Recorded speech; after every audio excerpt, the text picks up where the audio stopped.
who could understand and let them give them the time. Little time that they had, which is never going to be very much. The email landed at 6:47 in the morning, and within 9 minutes, 3 senior aides inside Buckingham Palace were awake and reaching for their phones. It started small. A single line in a British tabloid's gossip column buried under celebrity breakups and football scores. A whisper about a valuation, a necklace, a name no one in the palace ever wants printed next to the word sold. By 8 a.m., that whisper had jumped from one outlet to another, and the name attached to it was the one name that still stops the entire nation cold: Diana, Princess of Wales. According to reports circulating in the British press, the item in question was a private piece, not a state jewel, not a crown asset, but something personal, something that once rested against the skin of a woman the world still grieves. And the rumor, vague as it was, carried a sharp edge, that the necklace had quietly entered a valuation process. No confirmed sale, no paperwork made public, no statement from the palace beyond the kind of flat, careful denial that says nothing and admits nothing. But here is what the public felt before they understood it. This was never about jewelry. It was about ownership of memory. Who gets to decide what happens to the things Diana left behind? Who holds the right to put a price on the woman millions still call the people's princess? Hi, viewers. Before we go deeper, I want to ask you something simple and personal. If you could keep just one object that belonged to someone you've lost, what would it be? Drop your answer in the comments. I read every single one, and I think this story is going to hit closer to home than you expect. The monarchy has survived wars. It has survived divorces splashed across front pages. It has survived abdications, affairs, and the slow erosion of public patience. But it has never learned how to survive silence around a symbol, and right now the silence was loud. Inside the institution, 4 figures sat at the center of what was coming: King Charles III, the sovereign, carrying the weight of keeping the family stable while the ground shifted beneath it; Queen Camilla, whose every move is measured against a ghost she can never outrun; Anne, the Princess Royal, the one who never reacts with emotion, only with structure, discipline, and uncomfortable questions; and William, Prince of Wales, the future king, the son who watched his mother get swallowed by this same machine. None of them spoke publicly that morning. They didn't have to. The story moved without them, the way fire moves without permission. And then, somewhere inside the quiet circles that orbit the palace, the advisors, the historians, the people who whisper for a living, a single question began to travel from room to room. It was not loud, it was not dramatic, but it was the kind of question that changes everything once it's asked out loud. Who actually controls Diana's personal legacy objects? No one had a clean answer, and the moment they realized that, the real story began. The first private phone call lasted 4 minutes. The second lasted 40. By the time the third one ended, someone inside the palace had written a single sentence on a notepad and underlined it twice. This is bigger than the necklace.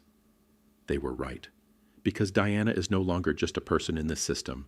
She is a variable, an active force that bends every decision around her, even 30 years after the world watched her funeral. Royal biographers have long debated whether the institution ever truly recovered from losing her, not the woman, but the public love she commanded so effortlessly. And every time her name attaches to a story, that old wound reopens, especially in America. In the United States, Diana never aged, never faded, never became ordinary. She remains frozen as the royal woman who looked trapped inside the machine, smiling for cameras while her marriage burned. To an American audience, anything touching Diana's memory is not gossip. It is sacred ground, and the palace knows it. That is why a rumor about a necklace could move faster than any official scandal, because it pressed on 3 nerves at once. Camilla felt the first one. She has spent decades fighting for legitimacy, for acceptance, for the right to wear the title queen without the public mentally placing Diana's face beside hers. Hello.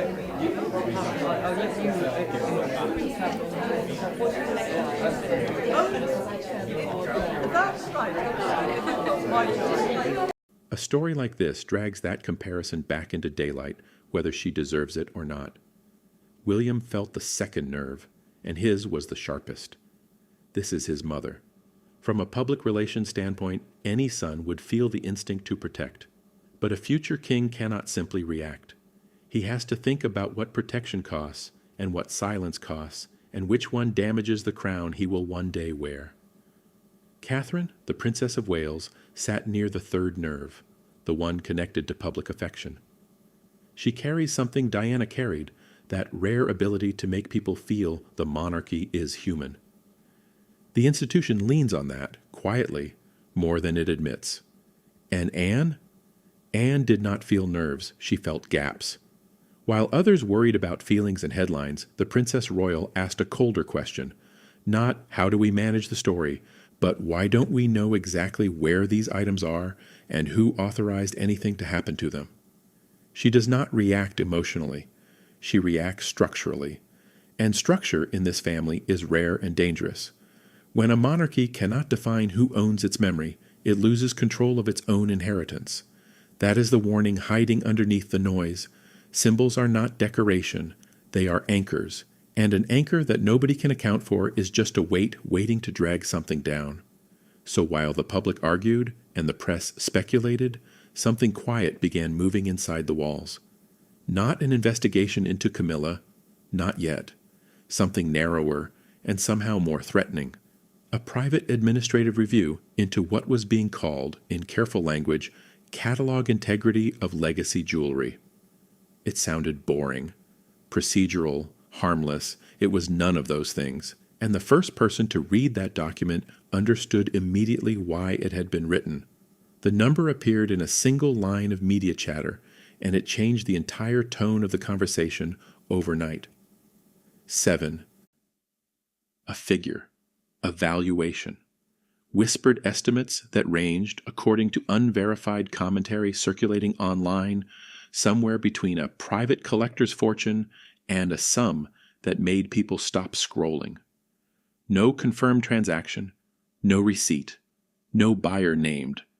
But the moment a price floated into public view, the story stopped being abstract.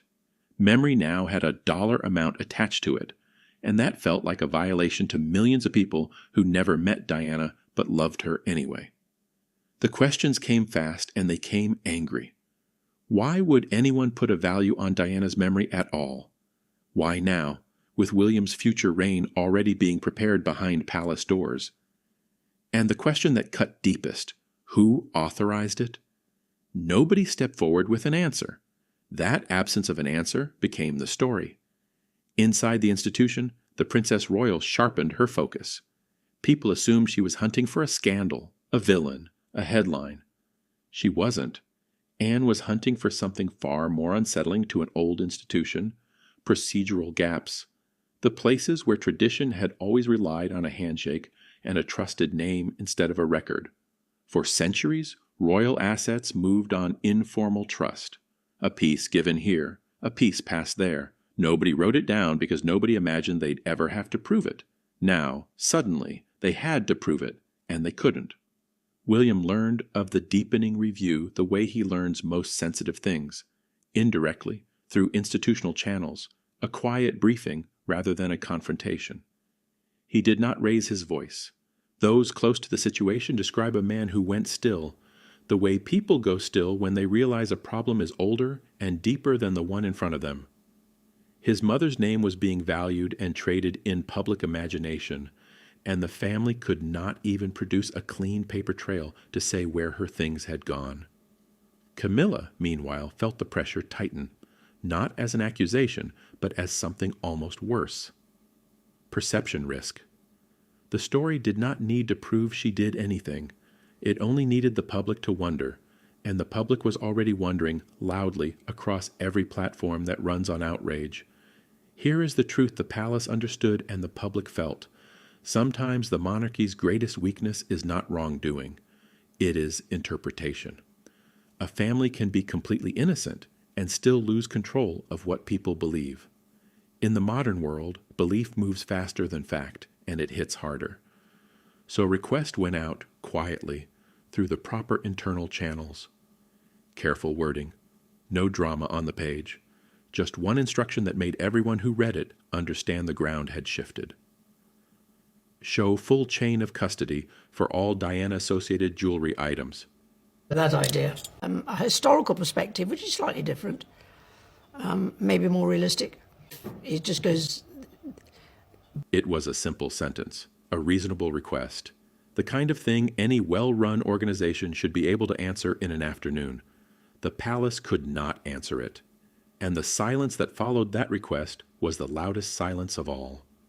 She did not raise her voice, she rarely does, but when the Princess Royal set down the review document and asked her question, every aide in the room felt the temperature drop. She did not ask, "What happened?" She did not ask, "Who is to blame?" She asked something that made experienced courtiers shift in their seats. Why is there no clear record trail? That question was a blade, because it did not point at a person. It pointed at the system itself, the whole comfortable, centuries-old habit of handling priceless things on trust and memory and family understanding. Anne was not emotional. She was not political. She was pure institutional discipline, and that made her the most dangerous person in the building because she could not be talked down with feelings. The room split, quietly, into two worlds. On one side stood tradition, the old way, where royal assets moved informally, where a mother's jewelry passed through private hands without forms or audits, where everyone simply knew. On the other side stood the modern expectation that drowns every institution now: transparency, records, proof. A public that no longer accepts "trust us" as an answer to anything. King Charles III stood directly between those two worlds, and it was an uncomfortable place to stand. As sovereign, his job was to protect the unity of the family and the stability of the crown. Push too hard on the records, and he risks exposing how loosely things were always handled. Push too softly, and he looks like a man hiding something. Either way, a fracture could open inside the family at the exact moment the institution most needs to look solid. Camilla became the external focus, though no one in that room accused her of a single thing. That is the cruelty of perception. She did not have to be guilty to be the face of the story. The public had already cast her, decades ago, and a rumor like this simply handed them the script they wanted.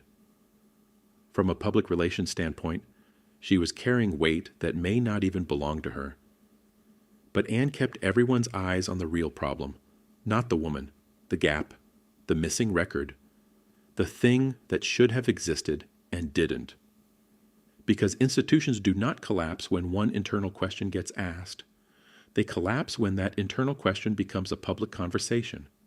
The moment the world starts asking why don't they know where Diana's things are, that is the moment the monarchy stops controlling its own story. So the decision was made quietly, framed in the gentlest possible language to avoid alarm. A confidential review. Nothing dramatic. They called it Legacy Asset Clarification.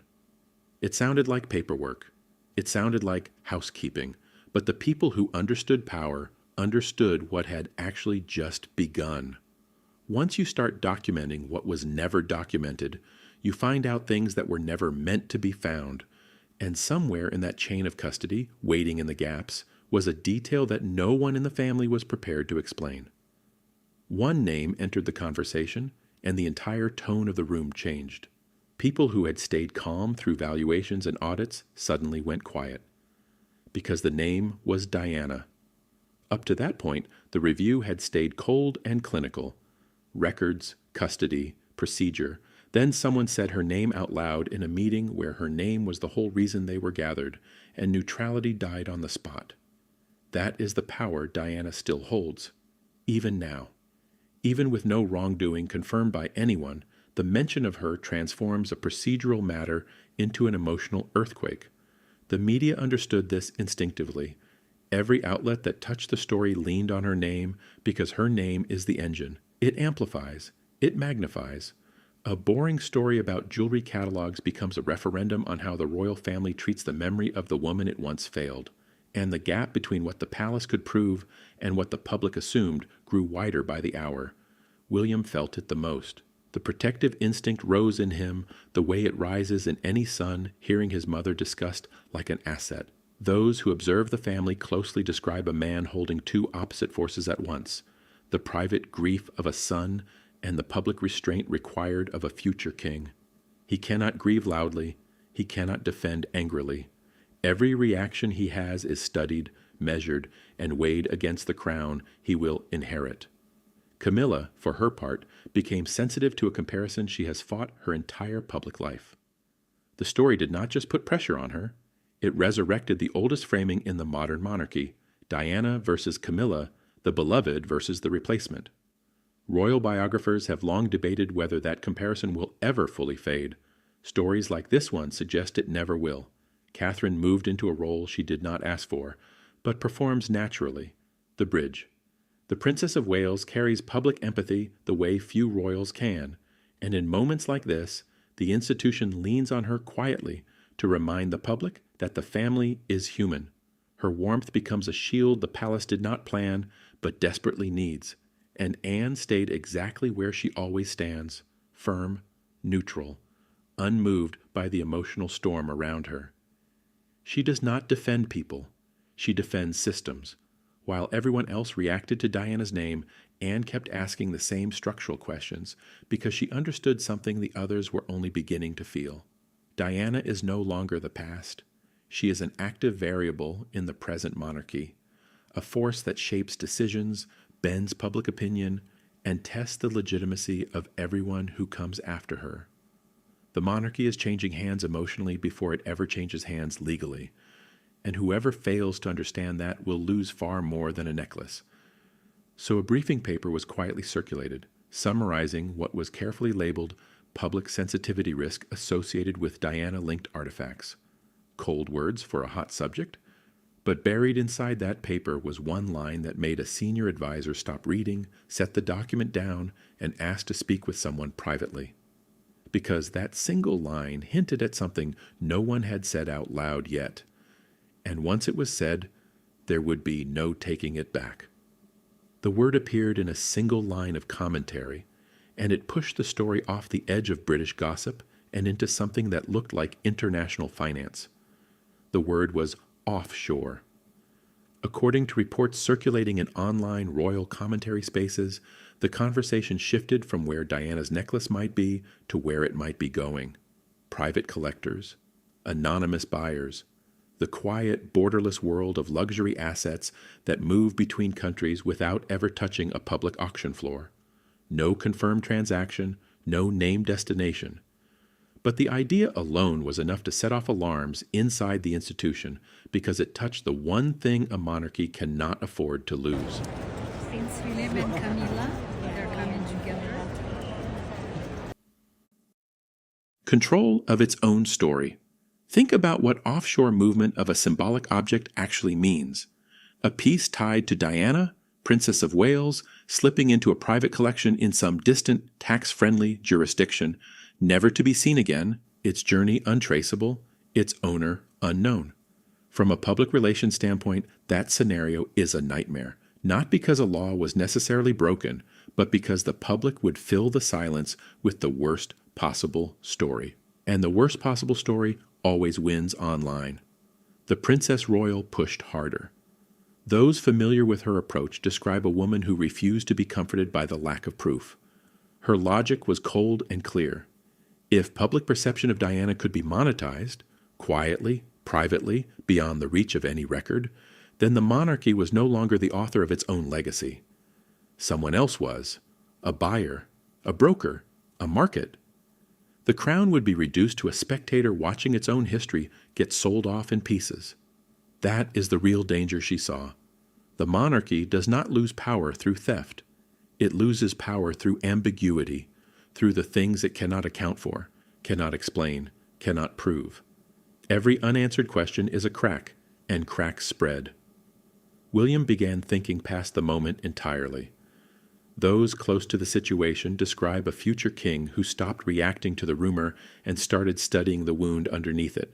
He was no longer asking about one necklace. He was asking how an entire institution had reached the year 2025, still tracking priceless, emotionally explosive objects on trust and handwritten notes and the fading memories of aging staff. Royal biographers have long debated whether the modern monarchy ever truly modernized its private affairs. This story suggested the answer was no. And so an idea began moving through the quiet corridors. Not a scandal response, a reform, a proposal, raised carefully and without fanfare, a digital registry of symbolic royal assets. Every piece logged, every transfer recorded, every item tied to a name, a date, a chain of custody that no rumor could ever break. It sounded like bureaucracy. It was actually a revolution, because the moment you create a permanent record, you also create permanent accountability. And accountability, inside a family that had run on discretion for 1,000 years, was about to expose something nobody was ready to see written down. If a hidden power struggle inside the world's most famous family is the kind of story that keeps you watching, subscribe, and turn on notifications right now, because the next chapters go somewhere you will not see coming. Share this with someone who loves royal history, and tell us in the comments, do you think the monarchy is hiding more than it admits? She became the face of a story she may never have written, and there was nothing she could do to stop it. By now, the public had made its choice, and its choice was Camilla, Queen Camilla. Not because anyone proved she did a single thing wrong, but because she was the most convenient character for the story the public wanted to tell. That is the trap of perception. It does not need evidence. It only needs a familiar face to hang the suspicion on, and the public had been rehearsing this particular casting for 30 years. Let the record be clear, because the framing matters. While the palace officially denies any wrongdoing, and no accusation against Camilla has ever been established as fact, the pressure on her was never about proof. It was about interpretation. She became the lightning rod, the place where all the public's old anger about Diana finally had somewhere to land. Her challenge is one she has carried since the day she married into the crown: legitimacy, acceptance, the endless, unwinnable comparison to the woman who came before her. Royal biographers have long debated whether Camilla will ever be seen as a queen in her own right, or only ever as the answer to a question about Diana. A story like this one drags that comparison back into the daylight and refuses to let it rest. King Charles III moved carefully through all of it. Those who observe the sovereign describe a man fighting to hold the family together while the story tried to pull it apart. He could not publicly defend his wife too forcefully without looking defensive. He could not stay silent without looking cold. Every option carried a cost, and he knew it. The crown sat heavier on his head with every passing day of the rumor. Anne refused to play the casting game at all. The Princess Royal would not frame this as Camilla versus Diana, would not reduce a structural failure to a personal feud. She kept dragging the conversation back to the only thing that mattered to her: procedural clarity. The records, the system, the gap that started all of this. She defends institutions, not individuals, and she understood that a feud was exactly the distraction that would let the real problem survive. William, watching from his position as the future, began to align himself quietly with something larger than the moment. Not with attacking Camilla, not with defending anyone. With the structural modernization instinct that Anne had been pushing all along. He was beginning to see that the fight in front of him was the wrong fight entirely. Because here is the truth the modern monarchy now lives under. Public perception has become more powerful than private truth.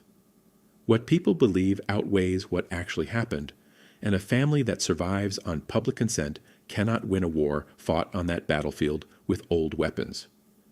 So a suggestion surfaced inside the institution, quiet and clinical.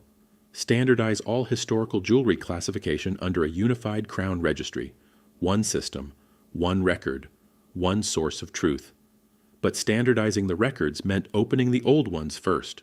And the old ones held a name, a date, and a transfer that no one had ever expected to explain in the cold light of a permanent ledger.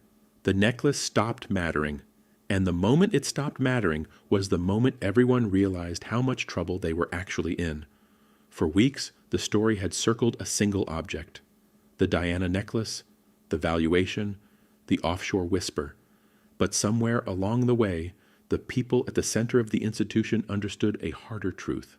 The necklace was never the real threat. It was just the crack that revealed the wall behind it, and the wall was the entire system. Here is what the monarchy is actually afraid of, and it is not what most people think. The crown is not afraid of scandal. It has survived 1,000 scandals. It is afraid of uncontrolled narrative fragmentation, the moment when the public stops accepting the official story and starts writing 100 unofficial ones, each louder and angrier than the last. Scandal is a single fire. Fragmentation is the building burning from the inside, in every room at once. Diana sits at the center of that fear, even now. Royal biographers have long debated whether her memory grew more powerful in death than it ever was in life, and the evidence keeps pointing the same direction. She has become a global emotional currency, a name that moves markets of feeling, especially in America, where she remains the royal who looked trapped inside the machine. Whoever controls the story of Diana controls a piece of the monarchy's soul, and right now, nobody could prove they controlled anything.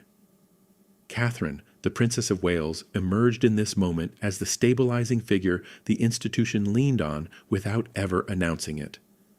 Her steady public warmth became the quiet counterweight to the chaos. Where the story spread suspicion, she offered the image of a family that still felt human.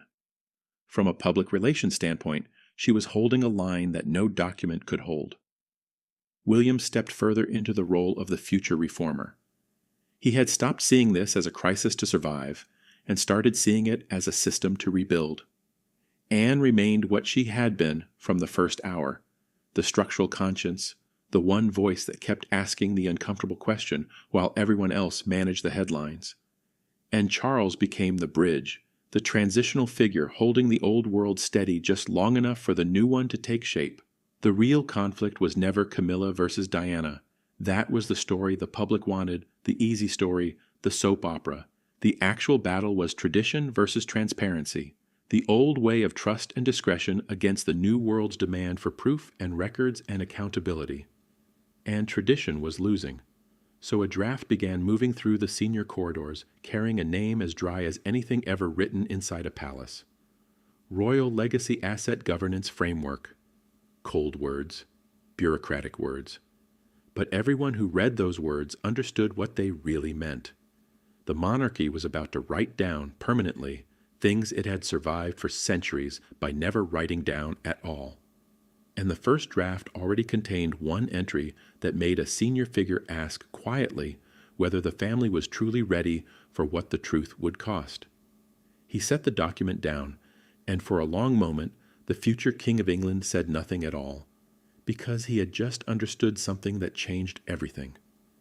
It happened quietly, the way the most important realizations always do.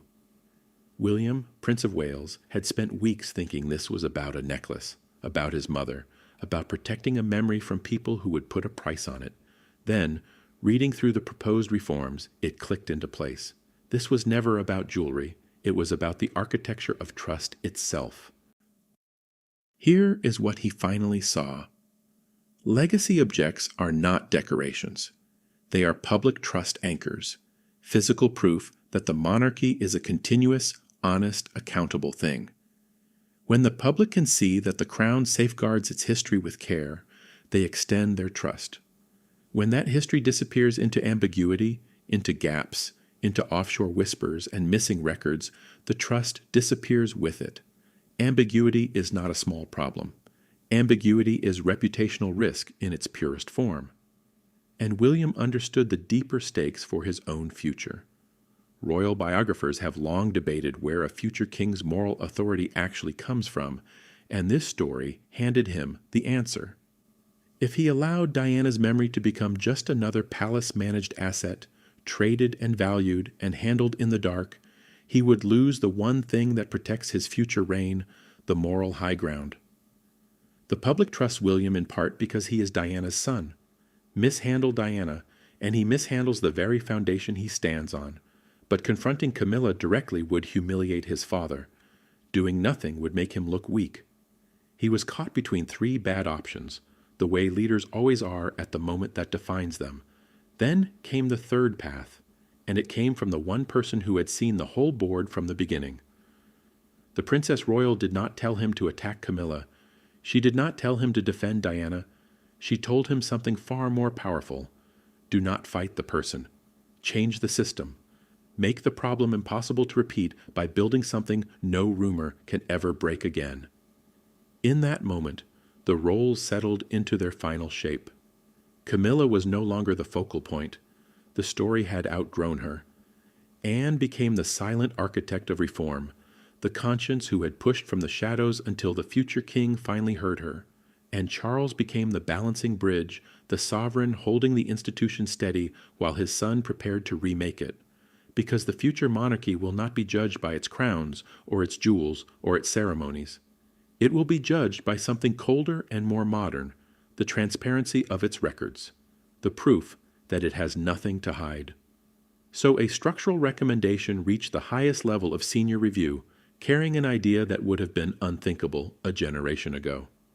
A digitized crown collection transparency layer, a permanent, accountable record of the monarchy's most sacred objects. It was the answer. It was the reform.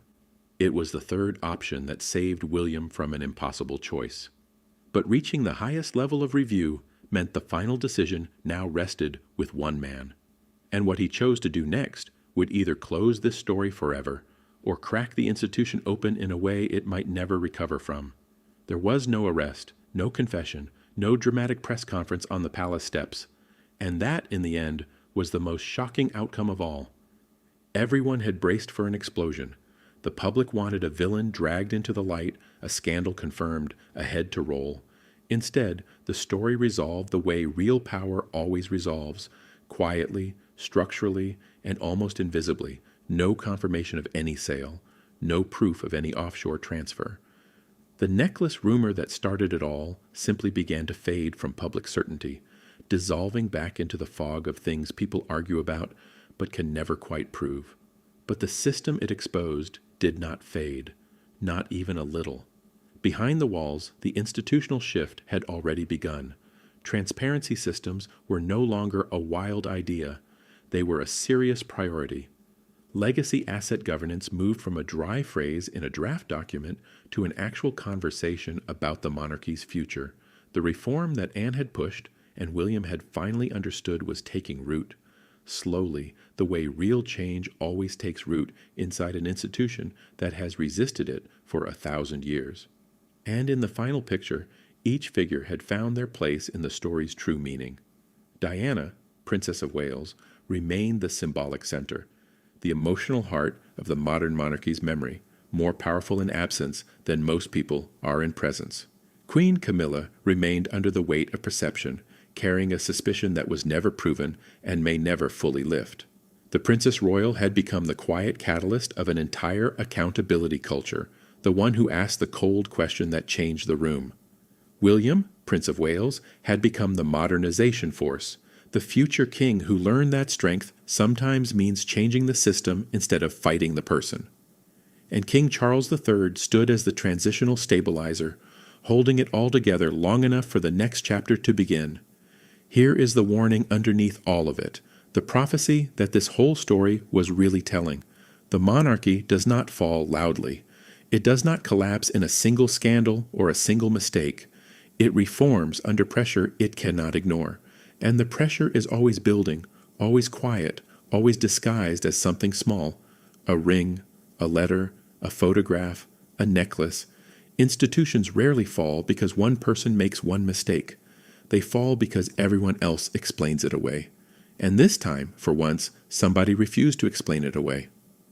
The necklace rumor faded from public certainty, but the system it exposed did not fade at all. It evolved. And once a monarchy begins to evolve under pressure, it never returns to what it was before. The next object is already out there, a ring, a letter, a photograph waiting in some forgotten drawer. And when it surfaces, the question will not be what happened. Very eloquently and visually sold both themselves and their topics so accurately, and I hope I don't need to encourage you to support further. The question will be whether anyone is ready for the answer. If this story moved you, if it made you see the world's most famous family a little differently, subscribe and turn on notifications so you never miss what comes next. Share it with someone who loves a story about power, memory, and the truth that refuses to stay buried.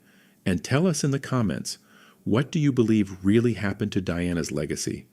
Your voice might be the one that inspires someone else to finally speak up,